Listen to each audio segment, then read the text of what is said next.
जय श्री कृष्ण। आज हम संस्कृत व्याकरण के प्रत्यय के बारे में चर्चा करेंगे। प्रत्यय क्या है, प्रत्यय के भेद क्या है, प्रत्यय का प्रयोग कैसे होता है और परीक्षा में प्रत्यय से कैसे प्रश्न आता है और हम कैसे उसको समाधान कर सकते हैं, इसके बारे में हम चर्चा करेंगे। प्रत्यय क्या है? प्रकृति के बाद जो वर्णों या वर्णांशों का प्रयोग होता है, मतलब बैठता है, उसे प्रत्यय कहा जाता है। प्रकृति का मतलब क्या है? मूल शब्द या धातु।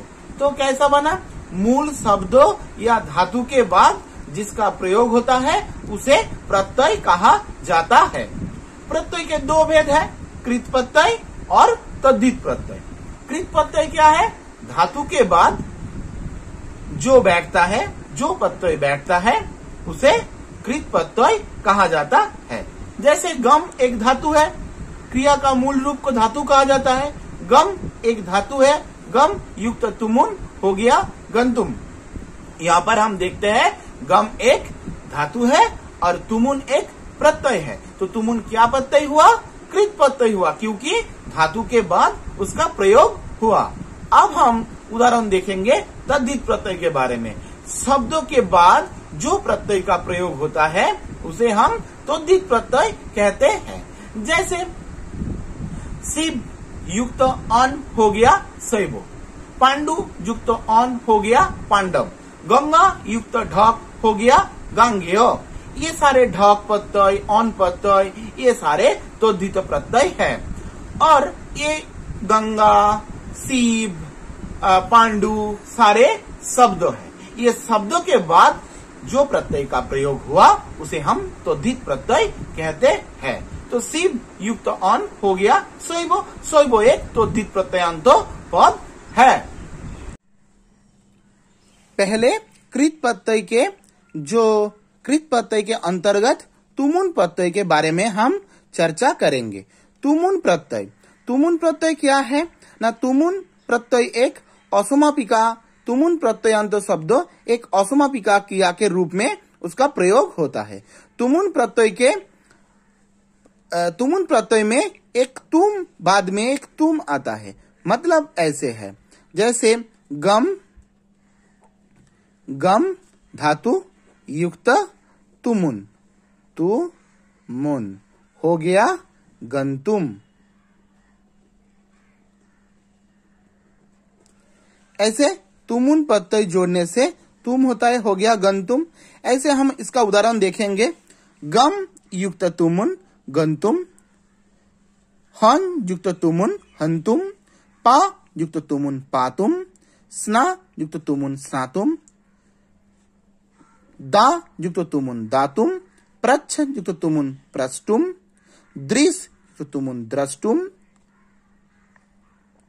हस युक्त तुमुन हसितुम, खाद युक्त तुमुन खादितुम, कीड़ युक्त तुमुन कीड़ितुम, भास युक्त तुमुन भासितुम, जीव युक्त तुमुन जीवितुम,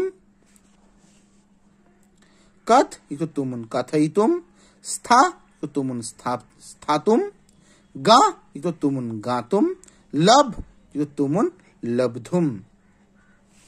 अब जानेंगे बच युक्त तुमुन वक्तुम, नी युक्त तुमुन नेतुम, पच युक्त तुमुन पक्तुम, भुज युक्त तुमुन भुक्तुम, क्री युक्त तुमुन क्रेतुम, कीड़ युक्त तुमुन कीड़ितुम, क्री युक्त तुमुन कर्तुम, सेब तुमुन सेवितुम, रक्ष युक्त तुमुन रक्षितुम। ये सारे तुमुन प्रत्यय के उदाहरण है।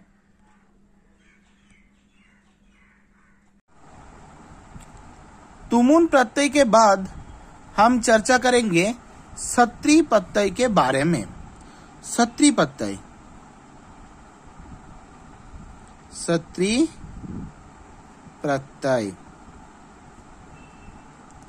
सती प्रत्यय क्या है? ये भी एक असमापिका क्रिया, मतलब तद्धित मतलब सुत्ती प्रत्ययान्त शब्दों भी औसमापिका क्रिया के रूप में उसका प्रयोग होता है। जैसे हम देखते हैं कि सुत्ती प्रत्यय को हम कैसे कर सकते हैं। जैसे देखिए कि धातु के लट लकार के लट अंति में, मतलब लट लकार के प्रथम पुरुष बहुवचन में जिन रूप होता है उससे हम सुत्ती प्रत्यय बना सकता है। जैसे देखिए पठ, पठ धातु का क्या रूप हुआ? पठती। लटंती में क्या हुआ? पठती, पठत, पठंती। पठंती, पठ का प्रथम पुरुष का बहुवचन क्या हुआ? पठंती। उससे हम न और ई को बाद दे देते तो क्या होता है? पठत।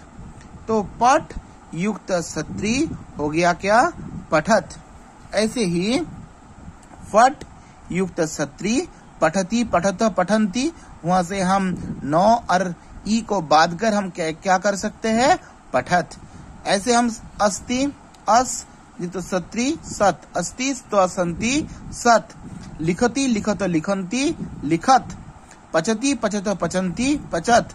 ऐसे ही दृश युक्त सत्री पश्यत, पशति, पसत, पसंती पश्यत, गच्छति, गच्छत, गच्छन्ति गच्छत, भवति, भवत, भवन्ति भवत, मिलोति, मिलोत, मिलन्ति मिलत, नियुक्त सत्री नयत, घ्रायुक्त सत्री जिघ्रत, दायुक्त सत्री जच्छत, नृयुक्त सत्री नृतत, पायुक्त सत्री पिबत, प्रच्छयुक्त सत्री पृच्छत। ये हो गया सत्री प्रत्यय। और सुत्ती प्रत्यय का पुंगलिंगी प्रयोग होता है धावन शब्दों के जैसा। मतलब धावन पठत, धावन शब्दों के रूप कैसा है? धावन, धावंतो, धावंत। मतलब पठन, पठंतो, पठंत, ऐसे होता है।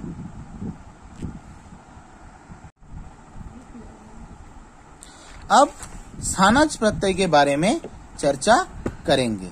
सानच प्रत्ययांतो पद भी औसमापिका क्रिया के रूप में प्रयोग होता है। जैसे सेब युक्त सानच सेबमानो। कैसे बनता है? ये एक ट्रिक्स है, उसको हम देखेंगे। जब ये सानच प्रत्यय जो है ना, वो आत्मनेपदी धातु में इसका प्रयोग होता है और सत्री प्रत्यय परस्मैपदी धातु में प्रयोग होता है। तो सेब एक आत्मनेपदी धातु है, उसके साथ सानच प्रत्यय जोड़कर हम सेबमानो बना सकता है। ऐसे आते,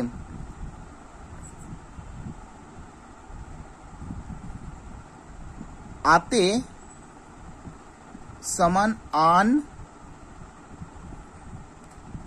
एते समान मान। ये एक ट्रिक्स है। जैसे आत्मनेपदी धातु के लॉट लकार के प्रथम पुरुष के द्विवचन में जो रूप होता है उससे हम ये सानच प्रत्यय कर सकते हैं। जैसे सेब धातु, जैसे सी धातु से पहले हम जानते हैं सी धातु का रूप कैसे है? सेते, सयाते, सेरोते। सेते, सयाते मतलब आते, तो आते के साथ क्या बस बैठेगा? आन। तो सेते, सयाते, सी युक्त सानच क्या हो जाएगा? सयान। ऐसे ही सेब, सेबोते, सेबेते, लॉर्ड लकार के प्रथम पुरुष के द्विवचन में क्या होता है? सेबोते, सेबेते। एते, एते से क्या होता है? मान। तो सेब युक्त सानच क्या हो जाएगा? सेबोमान। ये एक ट्रिक्स है, हम ऐसे भी कर सकते हैं और याद करके भी हम कर सकते हैं। सेब युक्त सानच सेबोमान, प्रच युक्त सानच पचमान, मूद युक्त सानच मुदमान, वृद्ध युक्त सानच विद्यमान, वृत्त युक्त सानच वर्तमान, कंप युक्त सानच कंपमान। ऐसे ही मृ युक्त सानच म्रियमान, क्री युक्त सानच कुर्बान, लभ युक्त सानच लभमान।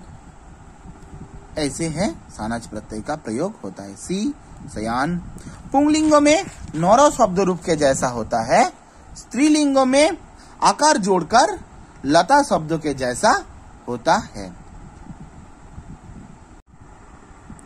सानोज का प्रत्यय के बाद हम पढ़ेंगे त्वा प्रत्यय। त्वा प्रत्यय का प्रयोग होता है करके, खाके, जाके, घूम के, इससे स्थान पर। मतलब हम जब वाक्यों का प्रयोग करते हैं, हम पढ़कर आए, अहम पठित्वा आगच्छामि, इस ऐसे।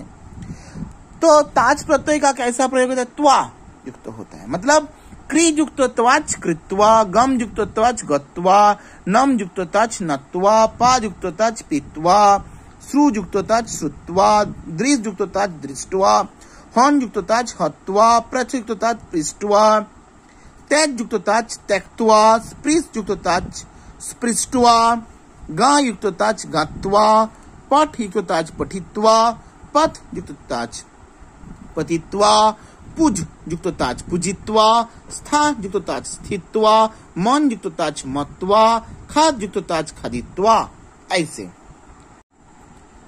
अब हम लप प्रत्यय के बारे में चर्चा करेंगे।